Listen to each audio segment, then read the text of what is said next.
আল্লাহর আমাদের সাথে একটা মহব্বত আছে, মহব্বত, ভালোবাসা। অনেকগুলো প্রমাণ দেওয়া যায়, বড় বড় প্রমাণ দেওয়া যায়। চলেন দুই একটা প্রমাণ দেই, যদি বুঝে আসে।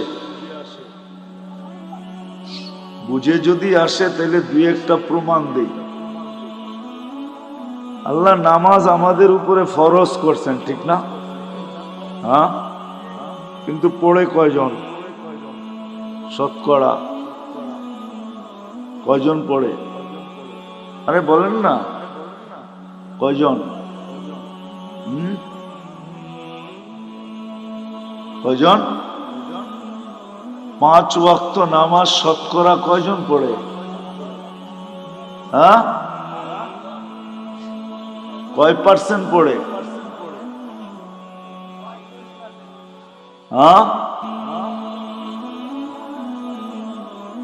2%। কত? আমি মাইনা নিলাম 10% পড়ে। শতকরা 10 জন 5 ওয়াক্ত নামাজ পড়ে, ঠিক না? 90 জন কি করে না? কি করে না? পড়ে না। তাহলে এদের ফরজের ঘাটতি হইল না? হইল না? হইল? মনে হয় বুঝেন না আপনারা আমার কথা। ঘাটতি হইল না? হইল না? হ্যাঁ, কিন্তু আল্লাহ কতটুকু ভালোবাসে, আল্লাহ আমাদের ফরজের ঘাটতি থাকতে দিতে চান না। এই জন্য আল্লাহ সিস্টেম করছে, রমজানে 70 গুণ ফরজরে বাড়ায় দিছে।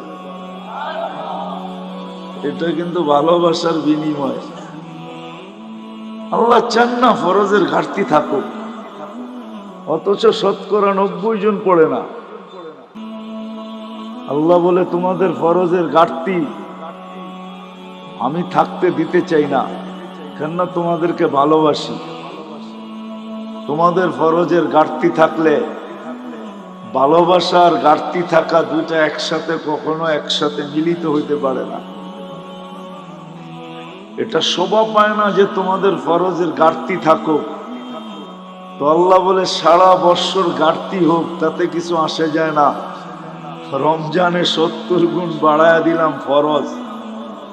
এক রমজান পড়লে সারা বৎসরের ঘাটতি পুরা হওয়ার পরেও বিরাট বড় একটা ঘাটতি তোমাদের কাছে থেকে যাবে। মনে হয় বুঝাইতে পারি না। আল্লাহ ভালোবাসেন, এই জন্য আল্লাহ আমাদেরকে ভালোবাসেন। কয়জন শতকরা কোরআন শরীফ পড়তে পারে? শতকরা কয়জন পারে জানেন? এই মজমায় যত লোক আছে মাদ্রাসার ছাত্র ছাড়া, কয়জন আমরা কোরআন পড়তে পারি? বেশিরভাগই পারি না, ঠিক না? হ্যাঁ, বুঝা গেল শতকরা 90 জনই কোরআন পড়তে পারে না।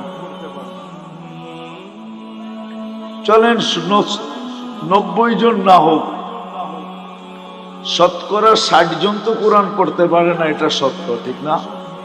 হ্যাঁ, যে কোরআন পড়তে পারে না সে কি কোরআন খতমের সওয়াব পাইতে পারে?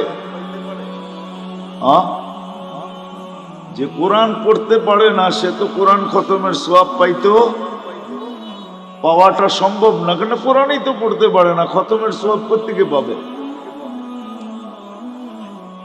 কিন্তু আল্লাহ আমাদেরকে ভালোবাসেন, এই জন্য আল্লাহ বলে কোরআন তোমাদেরকে দিলাম, পড়তে পারো আর না পারো, খতমের সওয়াবের থেকে তুমি বঞ্চিত হও, এটা আমি আল্লাহ চাই না। আর এটা ভালোবাসা, এটা বুঝায়ও না যে তুমি খতমের সওয়াবের থেকে বঞ্চিত হবে।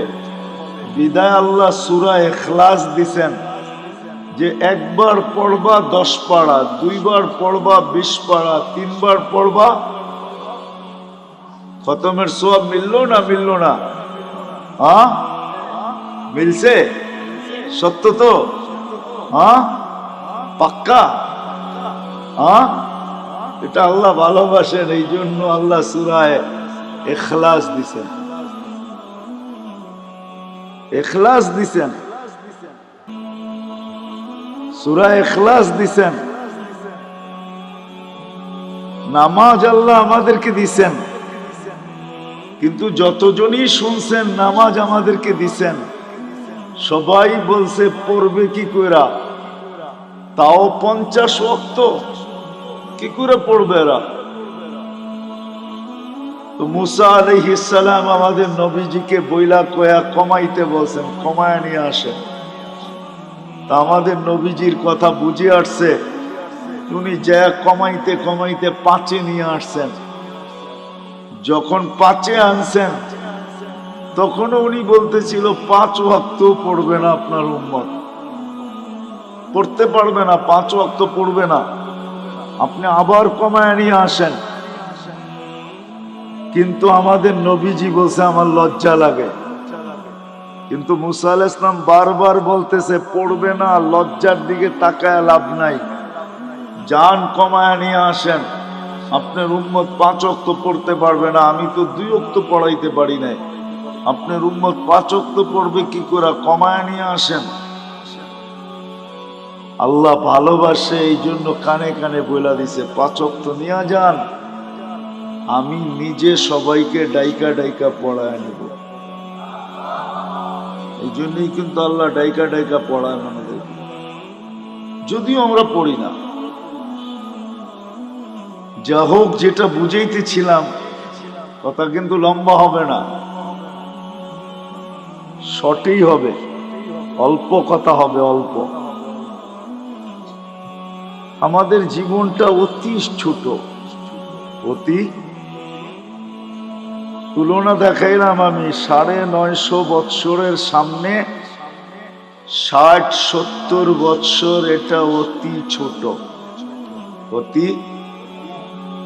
কিন্তু একটা জবাব দিলাম যে আমাদেরকে এত ছোট বয়স কেন দিলেন, এটাই প্রমাণ দিলাম যে ছোট বয়স এই জন্য দিলেন, অল্প বয়স এই জন্য দিলেন যে আল্লাহ আমাদেরকে অনেক ভালোবাসে।